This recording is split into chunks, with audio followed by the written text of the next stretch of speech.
সুনামগঞ্জের ছাতকে সর্বধর্মীয় সম্প্রীতির অনন্য উদাহরণ হিসেবে বিএনপি চেয়ারপারসন 3 বারের সাবেক প্রধানমন্ত্রী বেগম খালেদা জিয়ার আশু রোগমুক্তি কামনায় মোমবাতি প্রজ্বলন ও প্রার্থনা সভা অনুষ্ঠিত হয়েছে।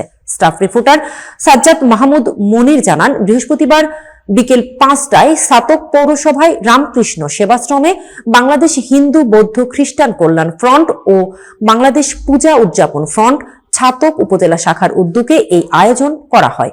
অনুষ্ঠানে প্রধান অতিথি ছিলেন আশুক তালুকদার, আহ্বায়ক বাংলাদেশ হিন্দু বৌদ্ধ খ্রিস্টান কল্যাণ ফ্রন্ট ও সদস্য আহ্বায়ক কমিটি সুনামগঞ্জ জেলা। বিএনপি বিশেষ অতিথি হিসেবে উপস্থিত ছিলেন শঙ্কর কুমার দাস ও রমাকান্ত দাস। সভাপতিত্ব করেন রবীন্দ্র কুমার দাস। অনুষ্ঠানে বক্তারা বেগম খালেদা জিয়ার দ্রুত সুস্থতা কামনা করেন এবং দেশের গণতান্ত্রিক আন্দোলনে তার সাহসী ও আপোষহীন নেতৃত্বের ভূয়সী প্রশংসা করেন। শেষে মোমবাতি প্রজ্বলন ও বিশেষ প্রার্থনার মধ্য দিয়ে সভার সমাপ্তি ঘটে।